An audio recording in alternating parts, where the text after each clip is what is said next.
But let's be clear about what's going on around the entire nation. They're shopping around warehouses. This is one of the many that they're looking at opening. In fact, they said it themselves. They want to be like an Amazon Prime for humans. Sounds a little familiar. This administration wants us all to believe that what they're doing is just, but the people know better. The people know that we have rights. And I want to be very clear, making sure that we don't fund an agency that is tear gassing our people in the streets, that we don't fund an agency that has shot and killed a U.S. citizen, a human, a person who was following their directions. Shot her in the face. Her car then turned into a casket that rolled uncontrollably and hit a pole. And as the car rolled away with her dead body in it, an ICE agent called her a fucking bitch. Not one penny. Not one penny of our taxpayer dollars should go to fund an agency that is obviously operating with impunity and feels like they can do whatever they want. And a president that has told them, do whatever you want. So I want to be very clear today as I go back to D.C. tomorrow morning, potentially voting on the DHS funding bill this week, if not next week, that I am a strong no on that bill. That's right. I'm a no on that bill. Here in Central Florida, we refuse to let fear rule us. We refuse to let them pit ourselves against one another. We love one another. That's right. And that's what Dr. King stood for. When you love your neighbor, you want them to have a life that they can afford. You want them to have their rights, and you want them to be able to live in this country. We are neighbors. We are not foes. We're going to continue to fight together to ensure that we push and make sure that this facility does not open up in Orange County or in Central Florida. We don't need any more of this. We don't want this chaos. And let's be very clear, what's going on in Minneapolis is on purpose. Yeah, that's right. This administration is sending not just ICE battalions to these blue cities, but sending them with camera crews, flying out influencers and creators to create a situation that they can take and market to get more people to join ICE and get more funding. Right. The whole thing is a racket meant to pit us against one another. But I'm so proud to be here, not just as elected officials, but community leaders, as advocates, as clergy, to say we reject this in our community. We reject this. We want our taxpayer dollars going to make this country more affordable. We want our taxpayer dollars going to ensure that you can afford to send your kids to school, that you can afford the groceries in the grocery store, and that you actually have health care. We don't want our money going towards terrorizing our own communities and our own neighbors. And we will stand against this chaos, and we will stand for true public safety, which means we do not want ICE in our community. Thank you.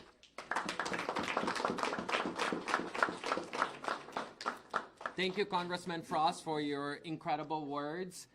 Just to reiterate, our demands are no ICE in Central Florida.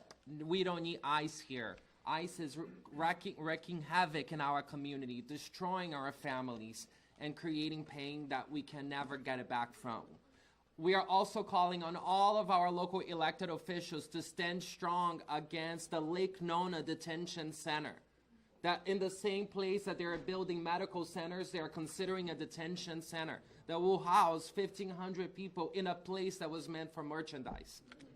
And we are calling on all of our elected officials to end all collaboration with ICE, with local police, and in our local jails. But to really exemplify the pain and the depth of the pain of this community, we've asked for 3 different people to share a particular perspective. So today we're going to hear from Samuel Vilches, who is from the Venezuelan caucus, sharing a little bit about how this is impacting the Venezuelan community as TPS has ended just recently.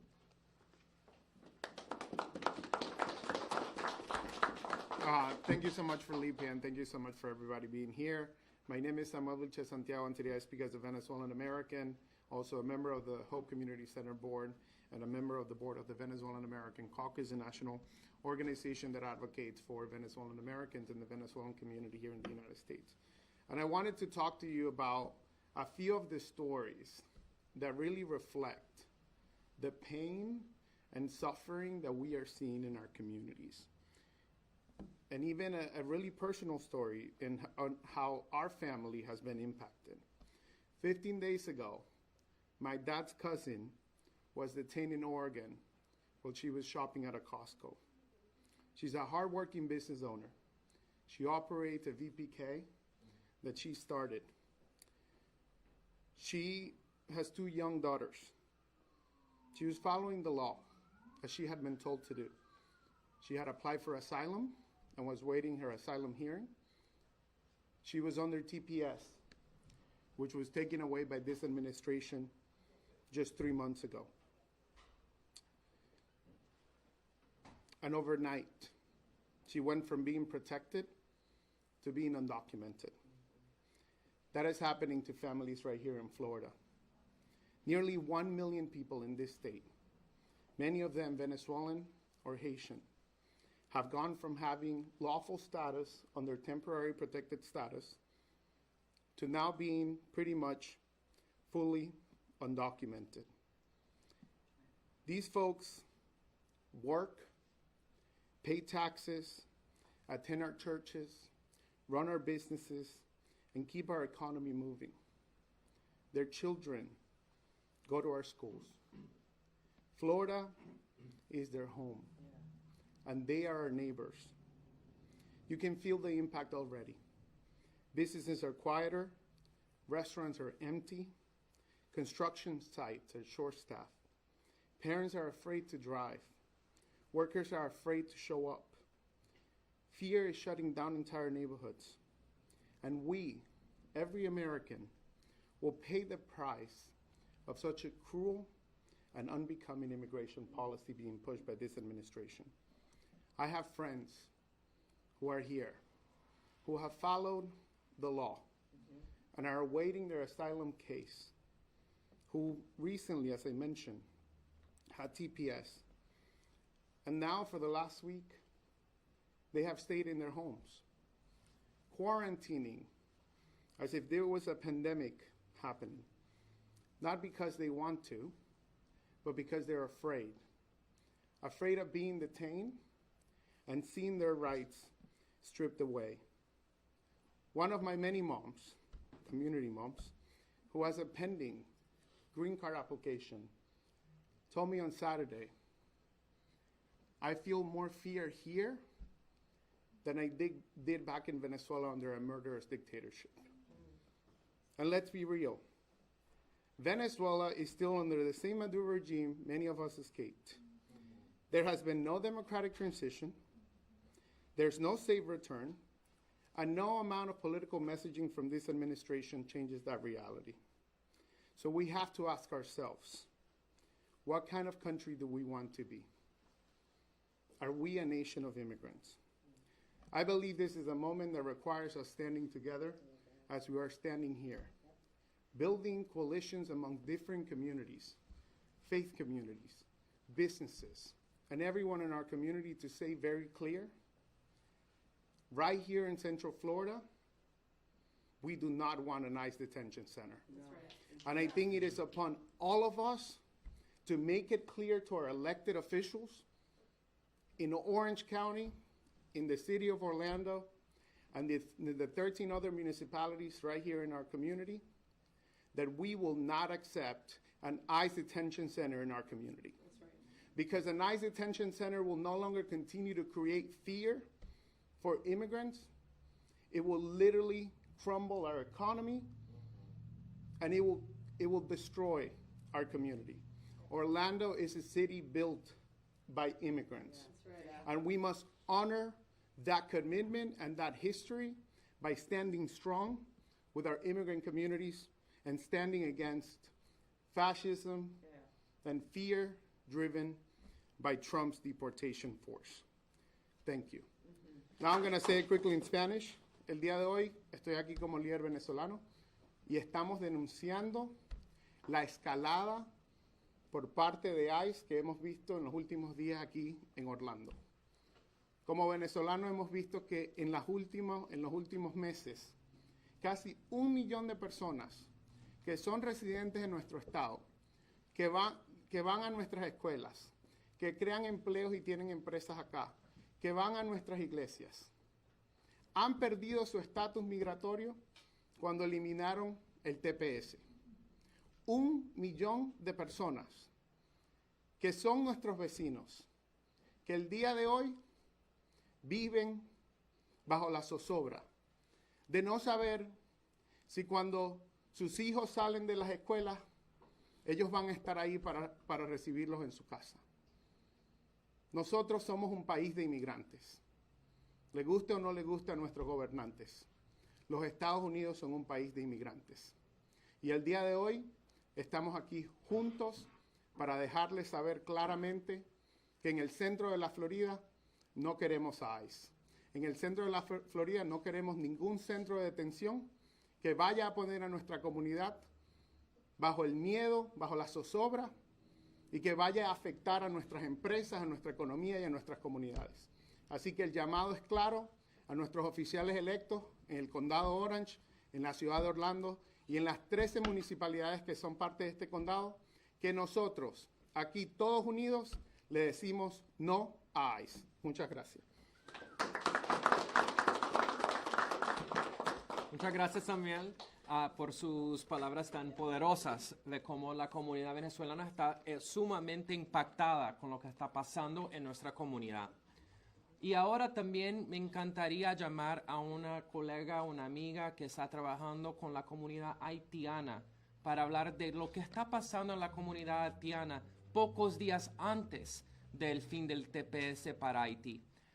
Well, now I'm going to call on this stage, on this podium rather, my good friend, colleague who is working deeply with the Haitian community to speak to what is the impact in the Haitian community in the eve of the end of TPS for Haiti, and also in the Pine Hills community, as we continue to hear reports of even door-to-door raids happening there. Without further ado, I'd like to call Heather to the stage, or to the podium. Bonsoir. Nom se Heather Pierre-Joseph. M'kampe la jodia pou m'pale pou tèt haïtien. Nou konen TPS a pal fini. Nou souhaite y pa fini, mais si fini, la fini sou février 3, 2026. Lè sa nou konen nou soti mble, nou konen ICE ap vini, pa ouve pot yo, pa pale, apwe sa pa si anyen. Mble nou konen pou nou we tout moun ki kampe la, tout moun kampe pou komunite haïtien. Nou konen yo maltrete nou. Men nou konen avek force 10,804, nou kampe la, nou kampe a force. Kem loum konen gen moun kap mouim, konen gen moun nan detention, moun apwele moun konen. Même vle haïtien konen.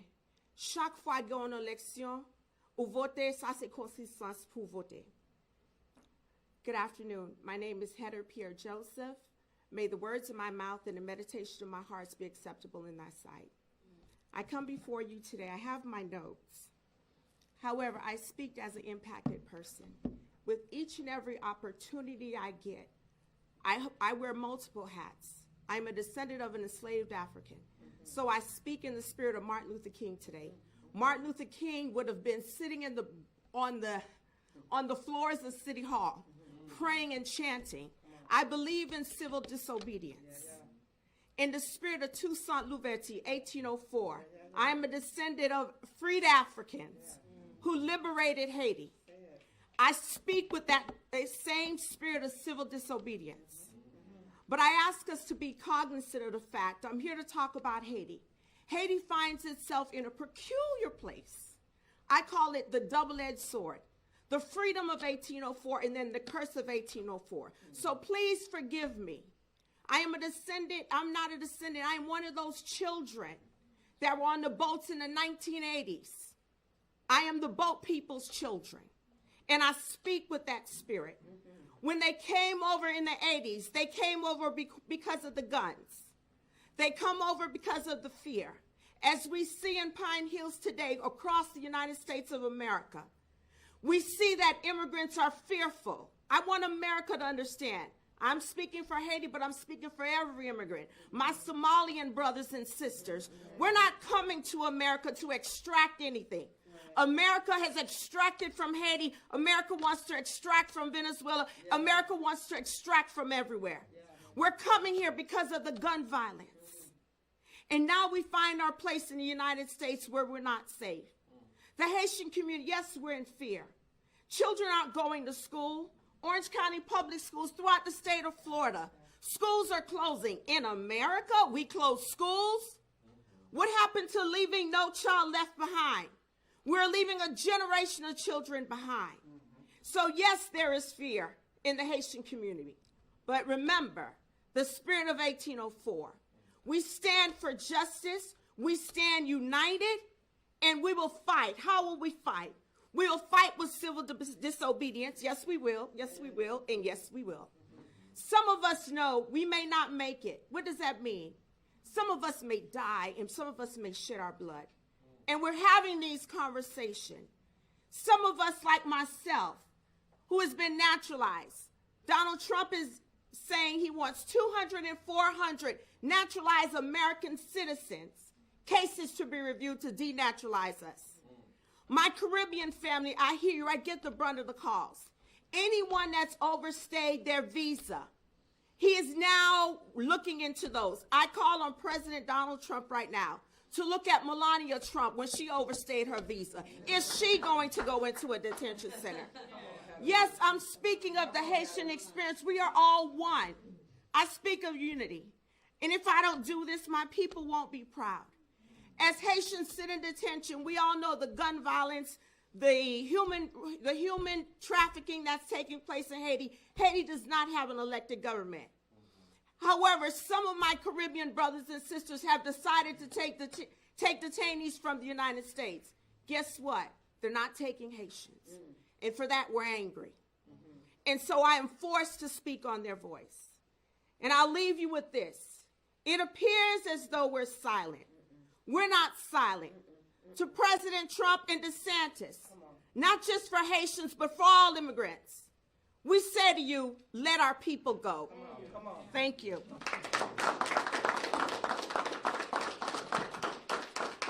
Let our people go.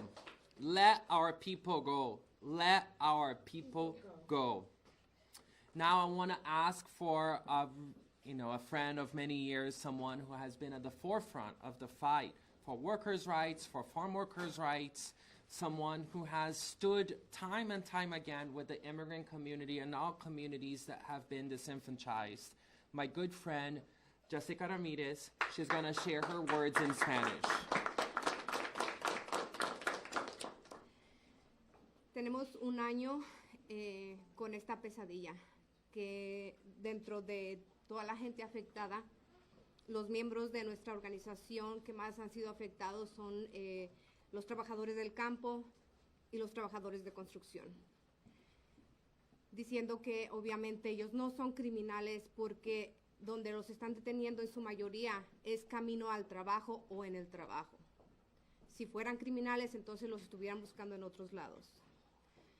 Nuestras comunidades lo único que están haciendo es buscar un mejor futuro para sus hijos, los cuales los niños en su mayoría son los que están pagando las consecuencias de la separación de familias.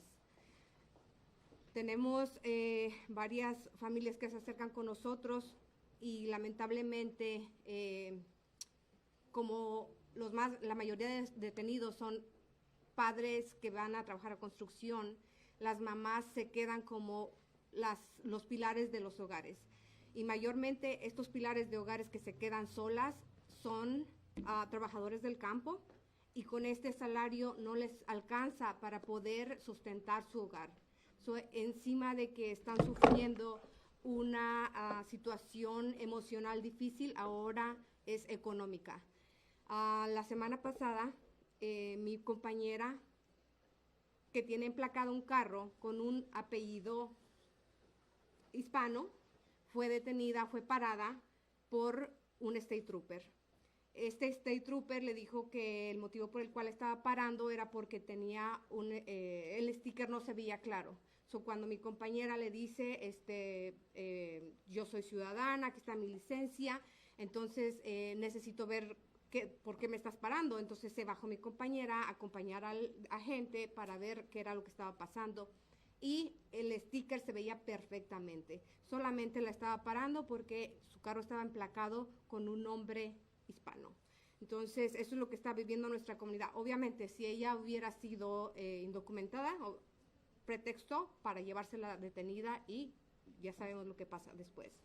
Así que esto es lo que está viviendo nuestra comunidad todos los días y no solamente ellos están pagando las consecuencias, sino también hemos hablado con muchos dueños de negocios locales y ellos están aterrorizados porque su clientela les ha bajado en una gran cantidad.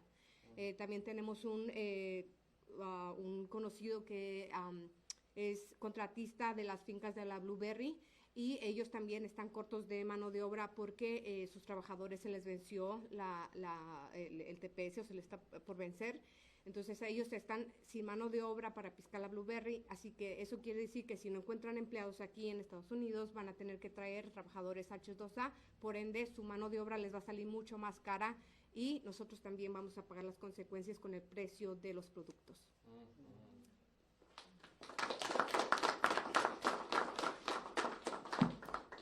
Very summarized version there.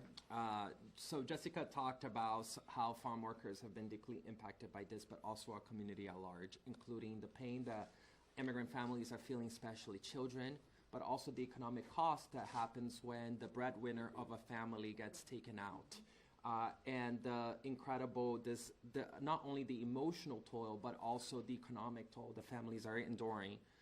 Stores that have depended deeply on immigrants as consumers are reporting that their sales are down, including potentially having to close their stores. And even blueberry farmers are saying that they had to let go of their workers who had TPS, which means that they might have to bring people from out of the country here, which will not only make the cost of labor higher, but it will likely mean that our groceries are going to go up too. I wanted to share a couple of stories from Hope too that we have received. So one is Jose, a 26-year-old. He was living here since he was only 3 years old, so he was a dreamer just like me. Back in December, he was followed by ICE from a shopping center home and got arrested in front of his parents. Who were watching the whole thing. He don't even have a traffic violation, so he was racially profiled. He's currently in Alabama waiting to be deported, and his family is completely broken. Enrique is from Brazil. He was detained right before Christmas, so imagine going home to your Christmas party with all your family member there. His sister said that he was treated like an animal, no food and no shower for days. The handcuffs were so tight that he couldn't have circulation in his wrist. His parents had arrived from Brazil to spend Christmas with him and his sister for the first time, and had to spend the whole time calming him down when he called because he was crying so much that he couldn't even speak anymore. These are the stories of what's really happening here. But it's not only bad news, because we have communities standing up against the Lake Nona Detention Center, standing up against the atrocities happening to our neighbors, standing up more than ever, more than I have ever seen it before. So just last Thursday, in 24 hours, we put out a call to action to ask people to come forward and become legal observers from ICE, and 300 people came. That is the kind of community we are, and I want us to be reminded of that. So I want to ask my friend Corey Hill to come here and share how our community is planning to fight back.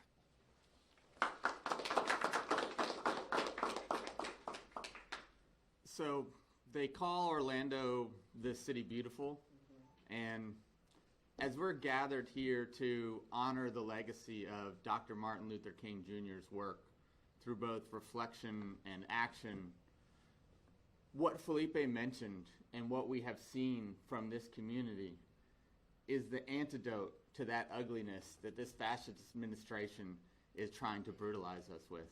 What we've seen from this community in the previous weeks, months, and years, that's what makes Orlando beautiful.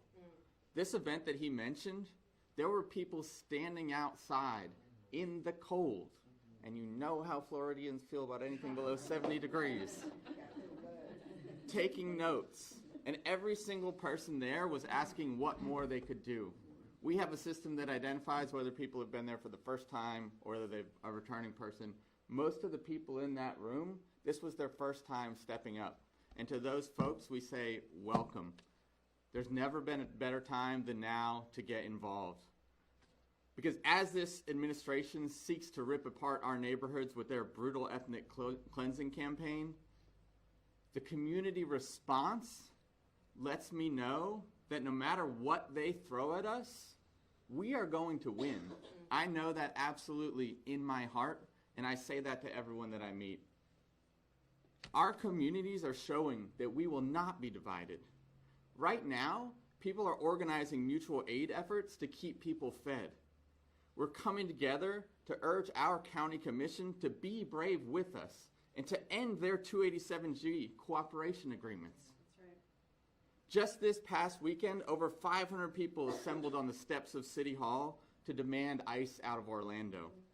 Community groups have distributed hundreds of whistles and thousands of Know Your Rights cards. And as Felipe mentioned, last Thursday, over 300 people showed up with just a day's notice, learning how to mobilize in response to ICE raids and how to safely document the abuses that we're seeing. For anybody who's sitting on the fence right now, know that there are ways for you to plug in, and they don't look the same for everybody. Not everybody is in a position and has the risk tolerance that they can be out on the streets following ICE around.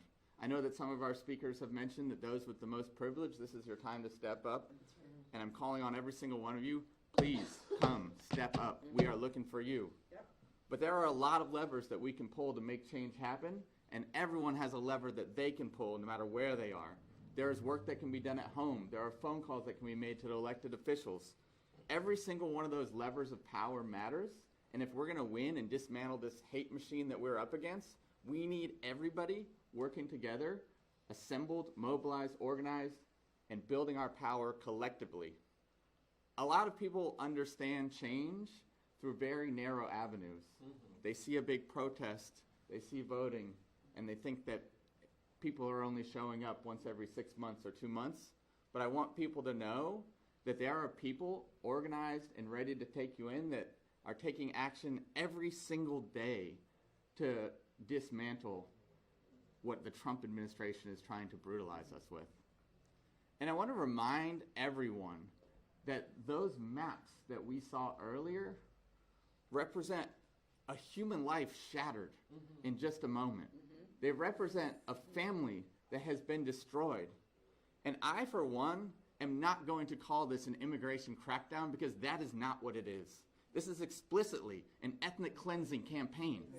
The Supreme Court's ruling, the so-called Kavanaugh stops, have made very clear that this has nothing to do with crime. This has nothing to do with immigration. And this has everything to do with the white nationalist fantasies of the trolls within this administration. So let us be clear about what we are up against. This is as ugly as it gets. The attacks that we are seeing on our communities are the leading edge of this fascist administration's attempt to brutalize all of us. And I want people to recognize clearly that we are not all facing this threat equally, but we are all facing this threat. And if we don't stand together now, they will divide us up and rip us apart and stomp us into the dirt. That's right. The people in this room have been doing this work for years and decades. And what I know about what I have seen from this community is that we have the tools to win. We know what works. We need to get mobilized. We need people to join this effort, and they are doing so in droves. We want everyone who is thinking about getting in this fight to do so. We encourage people to visit Orlando 5051 online to find more information about ways that you can get plugged in. You can't just type in Google how to get rid of ICE and get a clear answer. So we are providing resources for people on how to get plugged in. You don't have to reinvent the wheel. If there is some way that you want to make change, one of these community groups is likely already doing that, and you can get plugged in right away. You don't have to start something from scratch. And everyone needs to know that there is a way for everyone to get involved. Everybody doesn't have to do everything, but everybody can do something, and you all got to do something right now. So what I'm asking for everybody to do is band together and show the state and the country and these bastards in the White House what makes Orlando beautiful.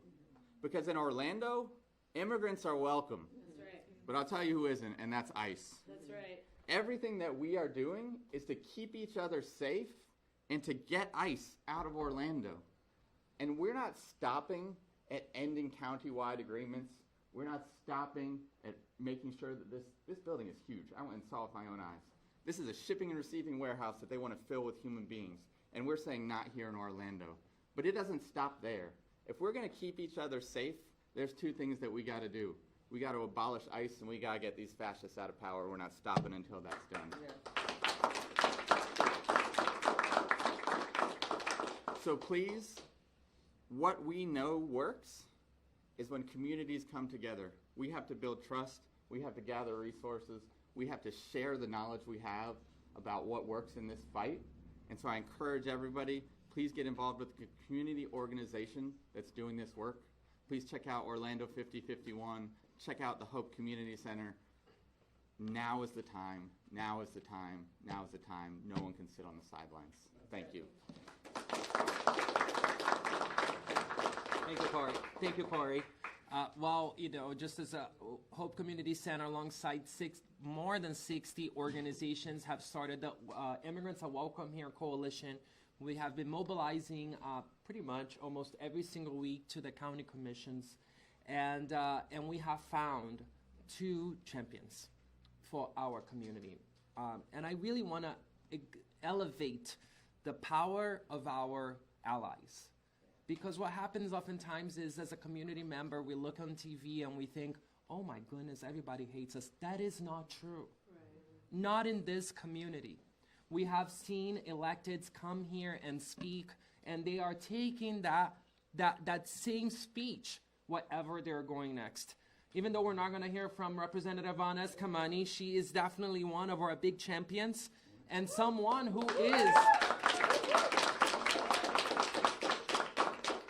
is fighting in Tallahassee and is getting ready to make sure that we don't end up with this Lake Nona detention center.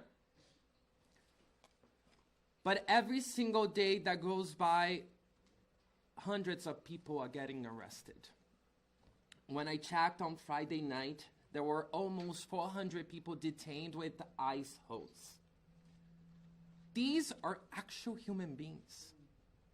These are empty seats on a dining table. These are birthdays that will never be realized. These are children who got home to no parents. That is that cost. So I asked for Commissioner Wilson to come up here and give us an update about how things are going on the jails, but also the effective ways that our county commissions and our cities should be standing up right now. Please, Commissioner Wilson, come. Thank you. Thank you so much, and I want to acknowledge the importance of the free press. And we still have the Constitution, we still have the First Amendment. And so many of the things that come to us we would not know about but for the digging of our journalists, people who really feel like it's their job to make sure we have public eyes on things that are affecting our public. So thank you for that. Yes, I want to bring the temperature down, though, just a little bit, because I think and I'm a very fiery commissioner. You guys have seen me potentially on the board. I am usually the one up there, you know, with the fire in my eyes. But today I keep thinking about what the idea of approaching everything with love, everything with light, and understanding the teachings of that passive resistance, and using facts, data, policy, and the law we already have to protect our individual members of our community. And so, yes, I too went out to take a look at what appears to be a confirmed location for detention. And I think it was a great thing to hear the call to action for our individuals, right? If you're somebody out there and you've been sitting on the sideline, it is the time, right? Because you might be on the next list. And I'm not saying that as some form of fear mongering. I'm saying that people who have protected status that's going, it's going away. For people who believe that they have naturalized, we're hearing that's under threat. We do not know where this ends. And as somebody whose family got here because their Jewish grandmother's village was burnt to the ground, we know from history that it doesn't happen overnight, it happens incrementally. So to go back to the data, one of the things I wanted to share was, Felipe is exactly right, the number of detainees that have come through Orange County Corrections continues to go up. We are at a 930% increase over the month, the snapshot month of December.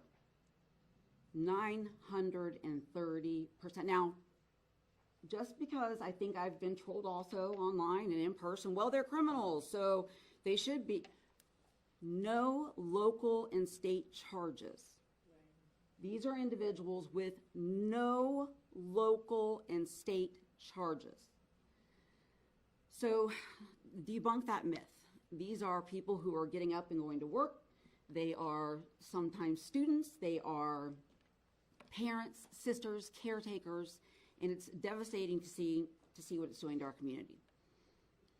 When it comes to what we have heard potentially may be happening at this site, I am by practice an environmental attorney, and my first thought was, wait, they don't have the land use permission to operate a detention facility in a corporate park. So I'm going to pursue that as a county commissioner who land use is directly within what we do, as the Florida Constitution allows. We do those permissions, whether it's affecting the amount of consumptive water, whether it's affecting the amount of sewer that goes into the sewage system. It seems like a strange way to get at this, but you know what? We do that in local government. We try to look at those uses. This is an industrial park. That's right. They're not talking about 1,500 widgets. They're talking about 1,500 individuals, humans, people who will inevitably have, lives that they're being pulled from. So I'm going to do everything in my power to make sure that we are preventing this. My call to action is different. What I would like is that if you are a business owner who operates in this area, this is near Sunbridge, this is, there's all kinds of different businesses around here. Big propellers for our cruise ships are stored around the corner. Is this the neighbor you want? Do you want a detention facility? And by the way, city beautiful, yes. Also the happiest place on earth. How do we welcome people to a community that we are also saying, and bring your papers, you might be stopped. Right. And then we don't know what's going to happen to you after that. So my call is to our industry partners, our corporate partners. This will affect you. It is affecting you. It's going to get worse. We need your participation. If you have not been a NIMBY, now is the time. And NIMBY stands for not in my backyard. Now's the time to do it. Now's the time. Absolutely. I also want to make sure I'm opening up my time, not just right now, but any time that anybody wants to talk about these issues. I think it's also really important that we stay transparent, because probably my biggest concern at every stop along the way is the lack of transparency we're getting from both our state and our federal government. That's right. As a county official, we learn about things sometimes via tweet or whatever social media of the day, and that's not appropriate. We need to have conversations. We need to work as a collaborative body, and I want our citizens to know they're not alone and that their local government is going to continue to be responsive in every way possible. Yeah, absolutely. Thank you, Commissioner. Thank you so much. Well, this concludes our press conference. I want to say one more time, I am Felipe Sosa Lazabale. I'm the Executive Director of the Hope Community Center. Here at the Hope Community Center, we've been here for 50 years, fighting for every single human. And Sister Ann reminds me oftentimes that when she first arrived here in Apopka, and this was a segregated city, that she had burning crosses outside her house because she was fighting so people of color had access to health care in this community right now. And the fact that we are on this side of the track in this moment is because we have won in the past. and we will continue to win because MLK was correct. The arc of justice will always bend towards us because our dignity comes first. And I say this.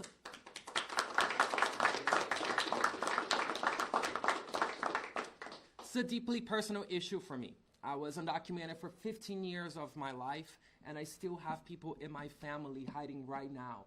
People who I have said to them on the phone, do not come, stay home, because it is too scary to drive just down the street right now. That is not the community I want to live in. That is not the community I believe we want to build. I always love Central Florida for our diversity and how proud we are for who we are, for coming from every place of the world, for electing people who have immigrant backgrounds, for doing what we have done, building this community step by step, literally, rock by rock, built brick by brick. And our stories are the most American of all stories. It is the stories of people who have come from faraway places, fighting for a better life for themselves and their community and their family. And every single day, when you wake up at 5 a.m. to go to work, to do a job that many people don't want to do, you are contributing. You are building this community, and you are making it better. So my message to the immigrant and Latino and Haitian community is, you're not alone. We are standing strong, and we will fight day and night because we belong here.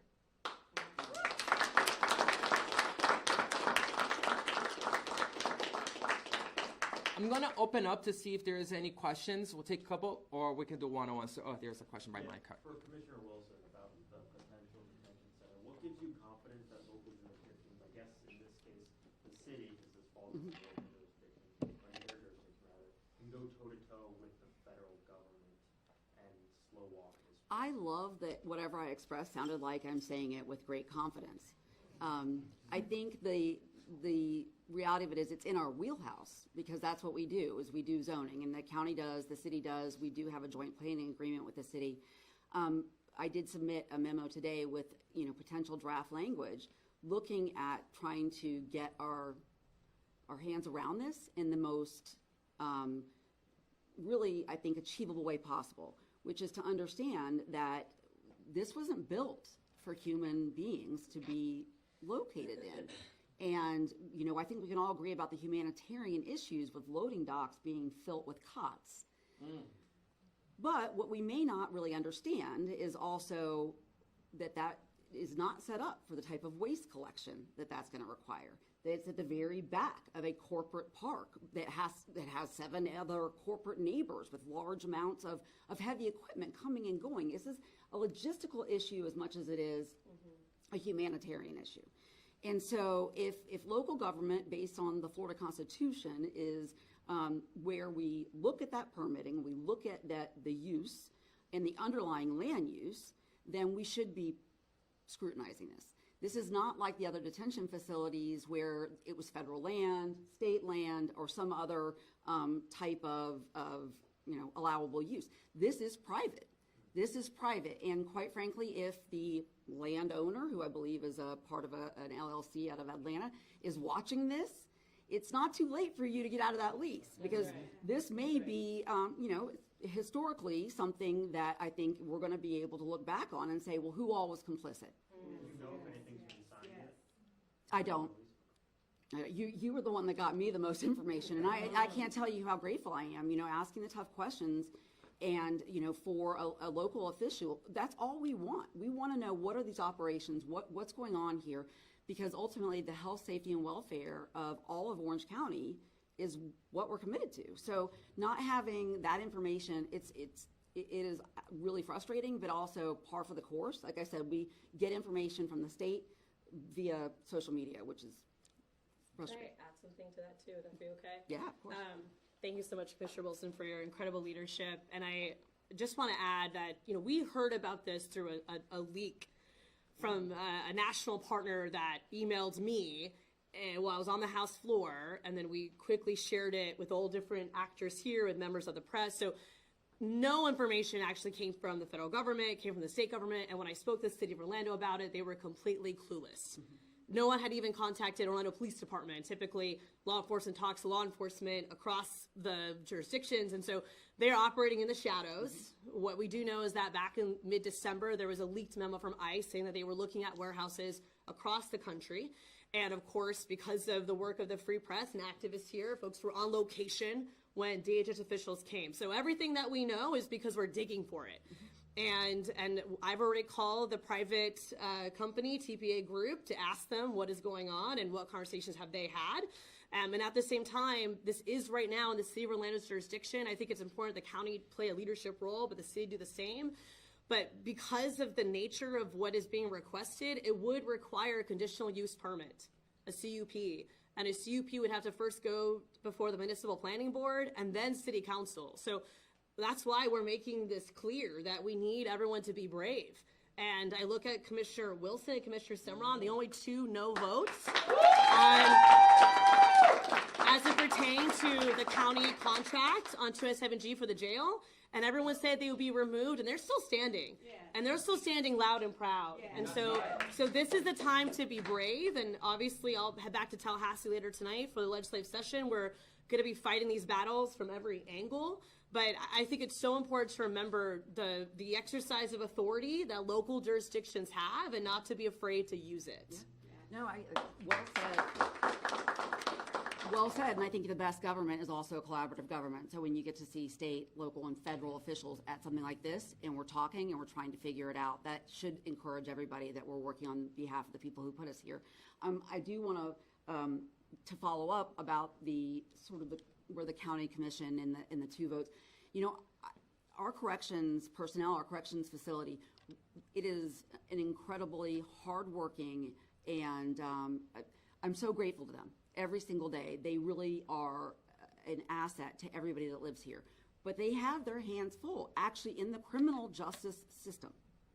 And so my no vote was really about making sure that our resources at our jail are resources held for our criminal justice system, not for a federal errand, a federal commandeering. And so understanding that, I've heard, well, then you should be happy that there's a detention center that's coming, because then you won't have to worry about it at the jail. Well, no, that's not okay either, because you're still taking liberty rights away from non-criminals.